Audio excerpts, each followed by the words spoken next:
Palestina telah merdeka secara de facto. Ya, ini tidak terlepas dari peran Presiden Prabowo Subianto di PBB kemarin.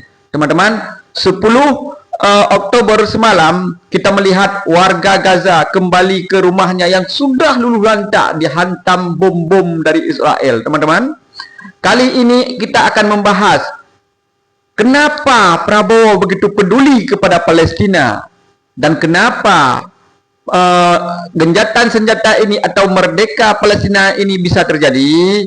Teman-teman jangan kemana-mana, tonton video ini sampai habis. Semoga tidak gagal paham. Kalian subscribe terlebih dahulu. Kita mulai. Assalamualaikum warahmatullahi wabarakatuh. Alhamdulillah. Allahumma sholli ala Muhammad. Teman-teman, 10 Oktober merupakan hari yang sangat bersejarah bagi dunia, bukan saja Palestina, dan bagi rakyat Indonesia khususnya yang mendukung Palestina merdeka. Hari itu sudah terjadi dan kita lihat warga Gaza kembali ke tanah airnya, dan ini tidak terlepas dari peran Presiden Prabowo.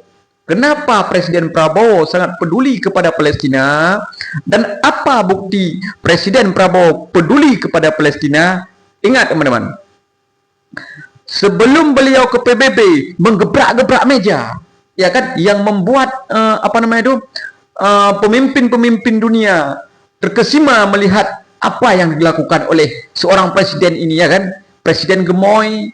Nah, yang luar biasa menggebrak-gebrak meja, bukan saja di Indonesia. Ketika kalian pasti ingat ketika debat kampanye memang Presiden Prabowo sebelum ke PBB dia pernah ingin mengambil orang-orang Gaza dan ditempatkan di sebuah pulau di Batam.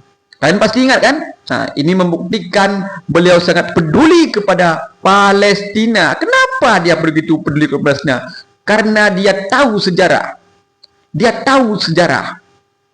Dia bukan kaleng-kaleng. Dia pelajari sejarah Palestina, apa yang terjadi. Dan yang perlu diketahui, Indonesia merdeka ini juga tidak terlepas daripada dukungan Palestina dulu. Jadi sangat wajar ketika Prabowo memberi dukungan full penuh. Bukti full penuh. Tidak bisa seorang presiden di lembaga terbesar PBB menggebrak-gebrak meja, teman-teman. Ini pasti terjadi karena hati beliau yang sangat peduli kepada Palestina. Jadi teman-teman, jangan diragukan lagi pedulinya Presiden Prabowo kepada Palestina. Dan hari ini kita lihat di Mesir ada masalah KTT Gaza, ya kan? Dan beliau menghadiri. Donald Trump juga menghadiri. Teman-teman sekalian, perlu diketahui sekali lagi bahwa Presiden Prabowo ini luar biasa. Tidak hanya dalam negeri, dia mampu membuat pemimpin-pemimpin lain terkesima. Sampai mic-nya dimatikan. Ini menjadi perhatian. Bukan saja Indonesia, dunia memperhatikan. Kenapa mic dimatikan? Padahal sudah habis waktu. Tapi yang perlu kalian tahu, ini menjadi bukti bahwa Indonesia yang diwakili oleh Presiden Prabowo begitu peduli kepada Palestina. Jadi pemimpin yang lain langsung memanggil, Pak Presiden Prabowo, sini loh. Kan bahasanya gitu, karena saya nggak bisa bahasa Inggris. Sini Pak Presiden, kenapa Anda? Kita kasih solusi dua negara, Palestina dan Israel. Dan ini belum pernah. Ya. Dan ingat teman-teman, ini tidak akan terjadi kecuali dari izin daripada Allah melalui Presiden Prabowo. Jadi teman-teman yang menganggap Prabowo kaleng-kaleng, ya kan?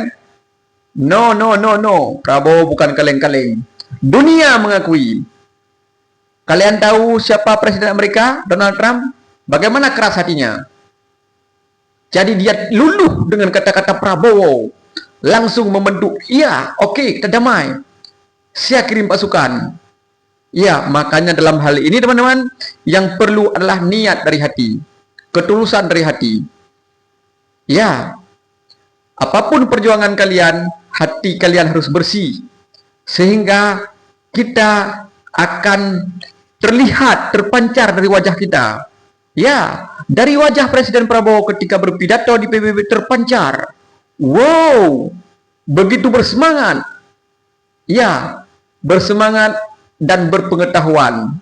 Juga ilmu militer. Kenapa saya bilang ilmu militer? Ini hanya dimiliki oleh orang-orang yang memahami strategi militer untuk menggertak lawan. Oh, ini serius ini. Jadi kita harus pahami, gebrak-gebrak meja itu, walaupun Pak Prabowo bilang saya nggak sengaja, itu strategi. Coba kalian bayangkan kalau kita ngomong hehehe, nggak serius, mesti serius. Angkat tanganmu, tunjukkan kepada mereka bahwa kita serius. Allahu Akbar, teman-teman. Dalam video kali ini saya hanya membahas tentang Palestina yang sudah merdeka. Alhamdulillah, hari ini air mata yang keluar dari warga Palestina, air mata kegembiraan.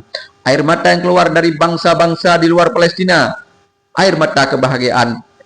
Seperti sebelumnya mereka menangis, kita menangis melihat Palestina yang dari orang tua sampai anak kecil menjadi korban oleh orang-orang Israel. Jadi hari ini Pak Prabowo lah yang menjadi orang top. Kita harus mengakui, dunia mengakui. Ya, terima kasih teman-teman. Dalam video yang lain kita akan membahas yang lain. Terima kasih, jangan lupa subscribe. Assalamualaikum warahmatullahi wabarakatuh.